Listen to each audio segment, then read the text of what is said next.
가기사는 증시 각도기. 안녕하세요. 저희부터 증시 아침판 안지원입니다. 네, 안녕하십니까. 각도기 박사 안준입니다. 오늘은 뭐 별로 기분 좋은 날은 아니었어요. 근데 종가를 보니까 또 그렇다고 기분 나빠할 자리도 아니었습니다. 네. 그리고 또 중국하고 비교해 보면 상대적으로 괜찮았어요.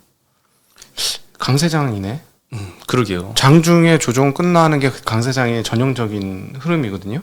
어제 미국 시장이 많이 빠졌잖아요. 나스닥 그렇죠. 또한 1.7% 빠지면서 성장주도 많이 떨어져서 오늘 좀 시장이 좀 떨어지지 않을까 했는데 네. 시작부터는 좀 안 좋았죠. 근데 그걸 다 반전시키고 코스닥은 0.6% 상승해서 끝났고요.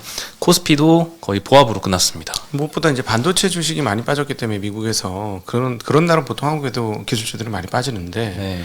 좀 다른 궤적을 보여줬고 지금 저 멀리 싱가포르에 간 그 우리 관씨께서 지금 문자를 줬는데 현재 중국 사람이 많답니다. 그래서 물어보고 있대요. 외국인 많이 들어오는데 14시 현재 2조 원 가까이 중국인들이 중국 시장에 들어왔다. 그래서 보니까 홍콩 항생테크 같은 경우 2.7% 올랐고요. 외국인들이 네. 중국 시장에 들어왔다는 거죠? 네. 우리나라 말고. 네. 난 참 이 직업병 어쩔 수 없어요. 지금 싱가포르 가서도 계속 중국 시장 어떻게 되는지. 포지션이 무섭긴 무섭습니다. 포지션을 안 털고 가면 이렇게 계속 관심이 그렇죠. 있는 거죠. 가야죠. 손이 가야죠. 네. 그래서 오늘도 이렇게 좀 미국 시장이 빠져도 우리나라가 강한 이런 모습이 계속되고 있는데 외국인 순매수가 그만큼 계속 받쳐주고 있거든요. 네. 오늘도 코스피 코스닥 각각 1,500억씩 순매수를 했습니다. 코스피에서는 거의 뭐 삼성전자를 많이 샀는데요. 네. 코스피 1,500억 중에 삼성전자 한 1,000억 들어왔고요. 네. 코스닥도 1,500억 샀는데 에코프로와 에코프로 BM을 1,500억 샀습니다. 네, 그래서 오늘 2차 전지 없으면은 거의 바보 되는 날. 그래서 코스닥을 왜 이렇게 외국인들이 많이 사 했더니 다 2차 전지를 사서 엄청나게 매수를 하고 있죠. 진짜. 네, 참 외국인은 이 감정이 없나 봐요.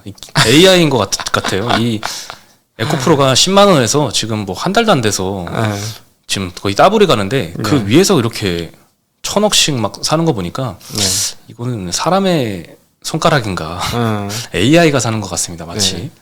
어쨌든 그 베이시스는 지금 또 다시 달라붙어 버렸어요. 그래서 그동안 1월 달에 우리가 경험했던 파죽지세의 상승장은 아닌데 성향과 성격 질 이런 것들을 우리가 하루를 돌아보면 강세장의 보통 일반적인 흐름이 하락을 금방 회복을 합니다. 네. 그래서 시간이 지날수록 하락이 무섭지 않게 만들어주는 게 강세장의 특징, 질의 특징이거든요. 성질의 특징.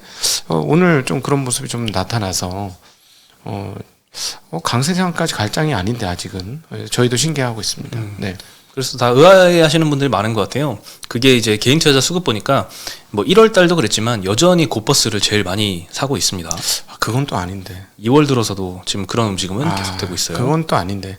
시장을 너무 맞추려고 한다. 네. 그러니까 개별 종목 분석이 힘드니까 겉으로 보이는 시장 이렇게 보면 이렇게 가는 거 아니야. 쉽게 하려고 하는 것 같아요. 근데 투자는 그렇게 쉽게 하시면 안 됩니다. 저는 개인적으로 저도 옛날에 그래 봤기 때문에 제가 이렇게 얘기할 수 있는 거예요. 그 시장만 보는 건 쉽게 하는 겁니다. 개별 종목 파고 재무제표 다 파악해보고 그 홈페이지도 다 들어가 보고 무슨 산업 하는지 다 알아보고 주변 여건 알아보고 그렇게 해야 되니까 귀찮아. 그래서 개별 종목 투자를 안 하는 거야. 근데 그렇게 하시는 게 훨씬 더 확률이 높거든. 그게 좀 답답한 거죠. 이 시장 게으름은 좀 어려워요. 네. 오늘 업종별로는 1등은 비금속 광물 섹터였습니다. 포스코 케미칼이 7.5% 오르면서 업종을 다 끌어올렸고요.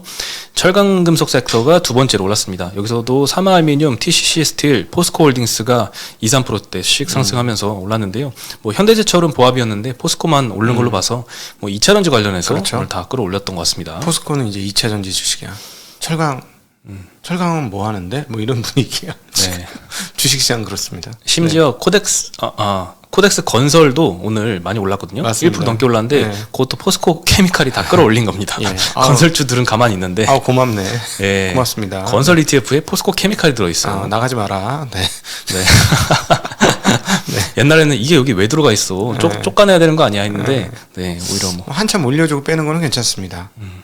그러면 네, 그리고 화학 섹터가 세 번째였는데요. 마찬가지로 코스모신소재가 3.4%로 제일 많이 올랐습니다. 오늘 2차 전지 없으면은 정말 심심한 하루를 보낼 수밖에 없을 것 같습니다. 네, 저희는 심심하네요. 네. 2차 전지 거의 없어요. 2차 전지 그리고 댓글로 간혹 이 2차 전지 없다고 놀리시는 분들 있거든요. 괜찮아. 네, 괜찮아. 그만 놀리세요. 아니 누적으로 하면 네가 이겼겠니, 내가 이겼겠니 한번 해봅시다. 네. 네. 오늘 제일 많이 떨어졌던 거는 금융 섹터였는데요. 금융 섹터에서도 은행주들이 많이 빠졌습니다. 네. JB금융지주가 아무래도 이 주주환원 관련된 거의 대장주 역할을 했잖아요. 네. 오늘 5% 정도 하락했고요.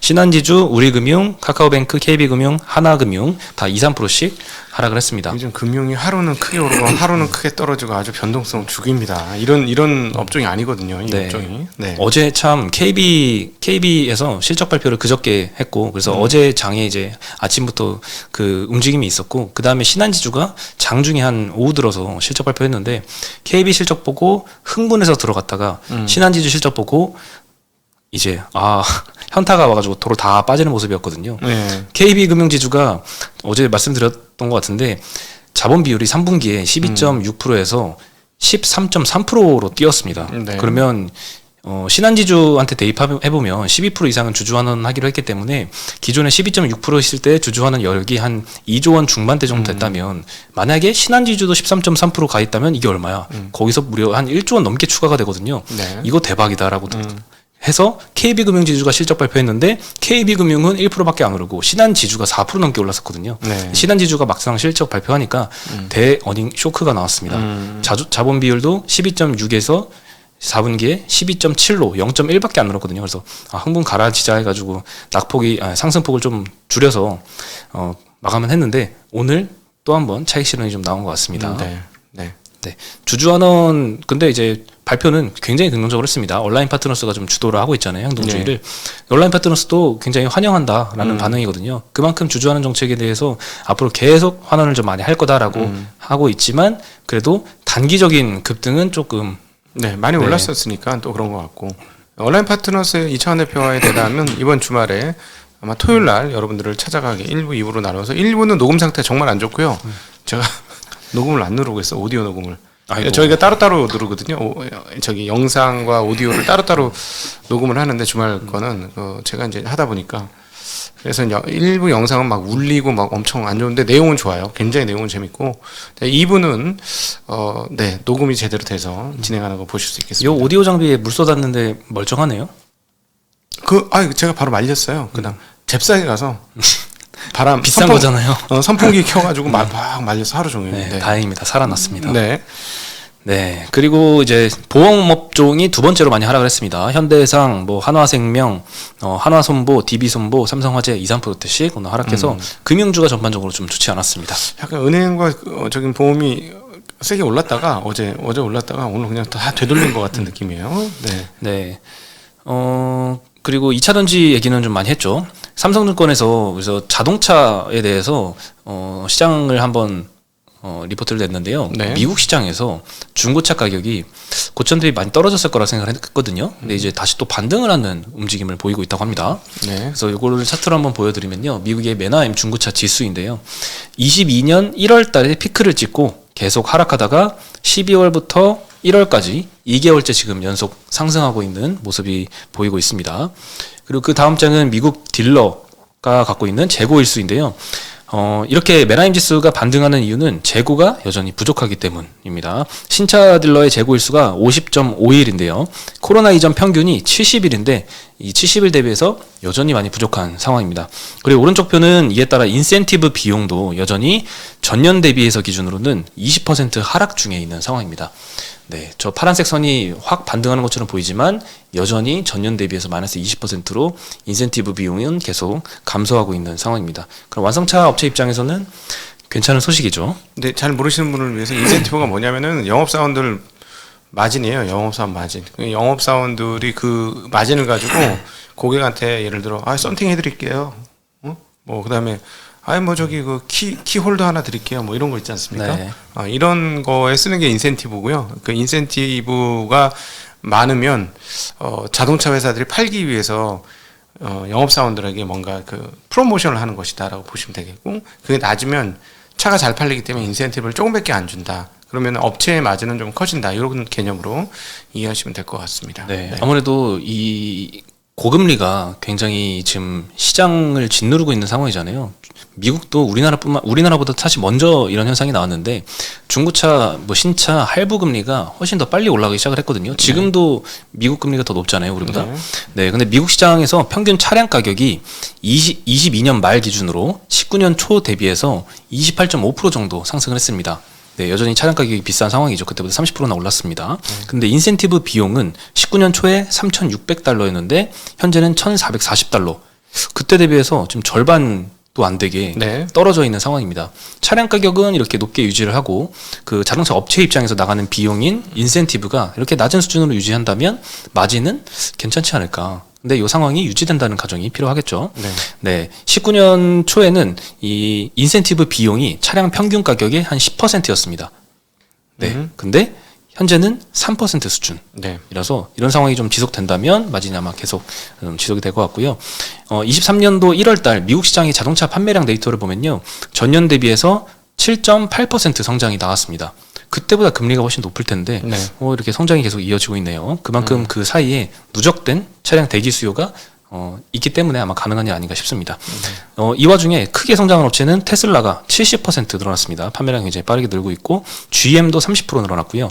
기아가 22% 늘어났고 현대차가 8.5% 늘어났고 포드가 3.7%, 스텔란티스는 마이너스 13% 오히려 판매량이 감소했고요. 도요타도 마이너스 15%. 네. 요즘엔 미국 시장에서 일본 차보다 이 한국 시장의 경쟁력이 굉장히 빠르게 올라가고 있는 것 같습니다. 전장이 좋아요, 전장이.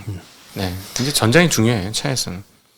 그런 측면에서 이제 테슬라가 강한 부분이 있는 거죠, 또.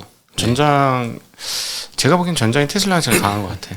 근데 테슬라가 지금 디자인을 안 바꾼 지 너무 오래됐잖아요. 조금 지겹지 않으신가요? 저는 저는 그거는 별로 원래 옛날부터 디자인은 생각처럼 많이 신경을 안 쓰는데요. 내부 소프트웨어가 계속 업그레이드 되니까 그 부분이 좋은 것 같고, 그 다음에 테슬라가 되게 약은 거야. 저 껍데기 안 바꾸면은 비용이 많이 줄거든요. 저거 한번 바꿀 때마다 우리 자동차 새로운 거 뭐 만들 때 5천억이 들었다, 1조가 들었다 막 이러잖아요.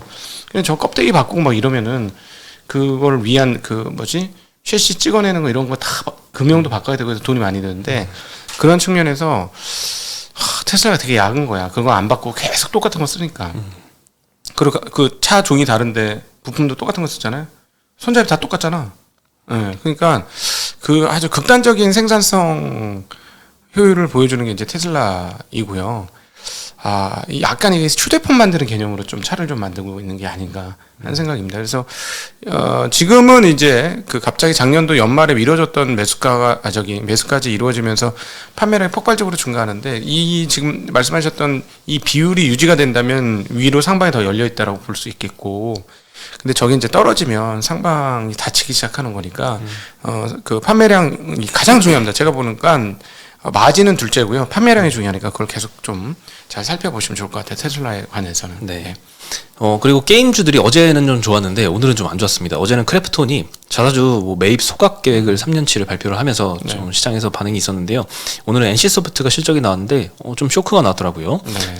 작년 4분기 매출이 컨센이 5,600억이었는데 5,480억 나와서 조금 미달했고 영업이익은 컨센이 760억이었는데 474억 나왔습니다. 게다가 순이익은 컨센이 한 800억 됐었는데 오히려 마이너스 170억이 나오면서 예상 대비 굉장히 좀 하회를 하는 모습에 오늘 한 5%대 주가가 하락했는데요.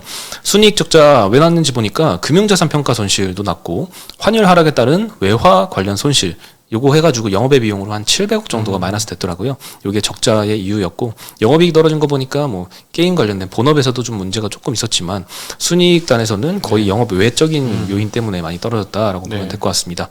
크래프톤 같은 경우에는 어제 자사주 소각 발표로 좀 급등을 했었는데요. 오늘 신한투자증권에서 주주 가치 제고하는 거 물론 긍정적이긴 하지만 이 크래프톤 현재 상황이 대규모 프로젝트 투자가 필요한 상황이라서 그건 좀 아쉽다 이런 평가는 좀 있었습니다. 어려워. 한국 게임 업체들이 옛날 같지 않네. 진짜 안타깝다. 진짜. 예. 네. 그리고 하이브가 조회 공시를 오늘 냈더라고요. 그래서 뭔가 봤더니 이수만 대주주 SM의 이수만 대주주의 백기사로 나서는 거 아닌가 이러한 보도가 있었고 여기에 대해서 조회 공시를 요구를 했습니다. 오늘 18시 전까지 답변을 해야 되는데요. 뭐 언론 보도에 따르면 이제 하이브가 이수만 대주주 및 소액주주 지분을 공개 매수하는 방안을 검토 중이다라고 보도가 났습니다. 네, 국내 대형 증권사의 주선으로 주당 11만 원에서 12만 원 정도로 가격 조율을 했다라고 굉장히 구체적으로 좀 나왔거든요. 보통 이러면 11만 원 근처까지는 주가가 이렇게 상승하는 모습을 보이는데 시장에서 뭐 별로 이렇게 믿지 않는지 별로 이렇게 급등하는 모습 그런 건 없었습니다. 네. 그래서 조혜공 씨 조혜공 씨 답변을 한번 지켜봐야 될 것 같고요. 그리고 네. 과연 경쟁사잖아. 네. 근데 시너지는 굉장히 많이 있겠죠. 만약에 하이브가 뭐 요 이수만 대주주 지분을 매수를 하고 뭐 그렇죠. 나머지 소액주주 지분까지 다 먹으면 대주주가 된다면. 야, 이수만. 근데 사실 같은 아티스트잖아요. 잘 모르시죠? 이수만 그 대표가 원래 가수 출신인 거. 그건 압니다. 우리나라의 첫 번째 뮤직비디오 찍은 거 아세요? 그런가요? 모르시는구나. 네. 지나쳐버린 뭐 이런 노래가 있어요. 그거를 그냥 학생 거기서 경영학을 공부했어. 미국 가서 경영학을 공부하면서 오면서 그 노래를 부르면서 이제 막 뛰어다니는 거를 그냥 진짜 카메라로 막 찍은 거야. 우리 요즘으로 치면 핸드폰으로 막 찍은 거 있죠. 그런 걸 가지고 뮤직비디오라고 해서 갖고 와서 참. 근데 그때는 뮤직비디오가 그게 생전 처음이라서 되게 신선했어요. 그래서 이수만 대표가 사실은 한국 연예계에 있어서 굉장히 입지전적인 인물인 것은 뭐 부인할 수 없는 명확한 사실입니다. 제가 다 옆에서 지켜봤기 때문에. 네. 네. 그래서 어쨌든 이 싸움이 어떻게 될지는 좀 궁금합니다. 서로 막 먼저 공개 매수하겠다고 뭐 이런 얘기도 있던데 그렇습니다. 그렇죠. 이제 개싸움이 시작됐습니다. 네, 주주들은 잘 보시고 기존 주들은 좋을 거는 같아요. 단기적으로는 좋을 것 같고. 근데 하여튼 저는 개인적으로 경영진들이 주식 수를 그냥 늘린 거에 대해서는 좀 유감스럽습니다. 개인적으로. 네. 네, 그리고 남양유업이 오늘 2심 판결이 있었습니다. 예전에 홍원식 회장이 지분 53% 정도를 주당 82만 원에 매각하겠다라고 한행코하고 계약을 했지만 그거를 이행을 안 하면서 한행코가 소송을 걸었고 1심 판결에서 홍원식 회장이 졌고 2심 결과가 오늘 나왔는데 역시나 또 졌습니다. 지난 공판 때 이 새로운 유효 증거가 없으면 승패는 뒤바뀌지 않을 거라는 얘기가 좀 있었는데요. 그래서 변론 재개를 요청하는 자료를 막 열심히 냈다고 합니다. 홍원식 회장 측에서. 근데 모두 받아들여지지 않았다고 하고요. 상고할 계획이라고 밝혔습니다. 좀 할아버지 진짜. 네, 끝까지 역시나 가는 모습을 보이고 있습니다. 추잡하네. 사실 거버넌스의 최악에 있는 회사가 남양유업인 것 같아요. 좀 안타깝습니다. 그러니까 이러니까 욕먹지 대주주들이 이런 행동을 하니까. 아니 뭐 옛날에 유일한 회장이나 이런 분들도 있잖아요. 그런 분들이 많으면 기업인들이 왜 욕을 먹겠어요. 네. 다 존경받고 당신 때문에 우리가 이렇게 삽니다. 우리나라 이렇게 잘 됐습니다. 이런 거를 또 펼쳐주셔서 너무 감사합니다. 참 이러면서 존경을 받아야 되는데 이런 행동을 하니까 자꾸 욕을 먹는 거지. 그렇죠. 그래서 소비자들도 좀 외면을 하고 있는 상황인데요. 얼른 이제 3심 결과까지 빨리 나와서 환골탈태하는 모습을 좀 보여줬으면 좋겠습니다. 네. 네, 그리고 최종 패소 결과도 그렇게 늦게 나오지는 않을 것 같습니다. 빨리 나올 것 같고, 그리고 최종 패소한 이후에는 한행코가 또 그동안 썼던 변호 비용, 요것도 이제 홍원식 측에서 부담을 해야 될 것 같고요. 그리고 한행코가 추가로 제기했습니다. 손해배상 소송도 한 500억대 있는데 요것도 반환을 해야 될 가능성이 좀 높아 보입니다. 네, 오늘 주가는 5.3% 정도 하락을 했는데요. 그동안 주가가 좀 선반영해서 많이 상승을 했기 때문에 오늘 최종 결론이 나오고 제로소멸로 반영을 한 것 같습니다. 추가로 예전에 혹시 우선주 그 발행 주식 수가 조금 20만 주가 미달돼가지고 상장 폐지된 사례를 기억하시는 분들이 계실 텐데요. 남양유업도 우선주는 주식 수가 지금 16만 주 정도밖에 안 됩니다. 20만 주 미만이 되면은 관리 종목 들어가고 그 다음 반기에도 또 그러면 상장 폐지되거든요. 그래서 이미 12월 말 기준으로 관리 종목이 들어갔고요. 3월달 주총 때 추가로 발행을 하겠다 이런 결의가 주총 때 있어야 되거든요. 거기 없다면 6월에 기준으로 상장 폐지될 예정입니다. 그래서 투자하시는 분들은 유의하시기 바라겠습니다. 그리고 내일 중국인 단기 비자 발급 중단 조치가 해제가 되지 않을까 이런 논의가 좀 예상이 된다고 합니다. 요즘 확진자가 거의 없다면서요. 예. 오시는 분 중에. 중국 내 유행도 좀 감소 중이고요. 중국에서 입국하신 분들도 PCR 검사하면 양성일 확률이 좀 굉장히 낮아지고 있다고 합니다. 예. 네, 1월 초부터 요 중국인에 대한 단기 비자 발급 제한 조치가 시행이 됐었고 2월 말까지 이게 연장이 된 상태인데 네. 이번 달을 마지막으로 아마 해제가 될 가능성이 높지 않을까 이런 예상들이 많이 나옵니다. 네. 그래서 파라다이스와 GKL이 아무래도 중국인 입국 많이 하면 가장 큰 숫자적인 수혜를 받을 섹터이니까 여기가 오늘 3% 2%대씩 많이 상승을 했습니다. 네, 이제 드디어 여행 관련 그 중국인 여행 관련 수요 그 관련 기업들의 네. 하이라이트 구간이 이제 진입되는군요. 네, 중국까지 풀리면 그게 아마 고점이지 않을까 네. 라는 생각이 좀 들긴 합니다. 저는 잘 모르겠어요. 그 시점이 고점일지 아니면은 몇 명 왔어 이렇게 뉴스 나오는 거 있잖아요. 뭐 대거 뭐 19년 대비 몇 명 막 이러고 그것까지를 봐야 되는지 그거 조금 헷갈리네요. 예. 그거를 어떻게 맞추겠습니까? 그냥 보수적으로 대응을 하는 게 맞겠죠. 네, 근데 어쨌든 중국인들 이제 명동 가면 외국 같은 느낌, 시끄러운 느낌, 샤 이런 거 있잖아. 그게 이제 굉장히 커질 가능성이 이제 그렇죠. 있어지네요. 네. 나중에 뭐 코로나 이전처럼 또 명동이 네. 완전 시끌시끌한 그런 동네가 다시 가능성 면도 없죠. 되겠죠. 그 사이에 한국의 미상이 높아졌고 문화 콘텐츠에 대한 그 수요가 굉장히 높아졌다고 보기 때문에 아마 이제 외국에서 콘서트 안 하고 한국에서 콘서트 하면은 BTS 같은 거 콘서트 하면 중국인들 표만 살 수 있으면 어마무시하지 않을까요? 그런 느낌도 드네요. 네. 네, 오늘 소식은 여기까지고요. 내일은 즐거운 금요일입니다. 네, 쪽집게님이 인사드리겠습니다. 안녕.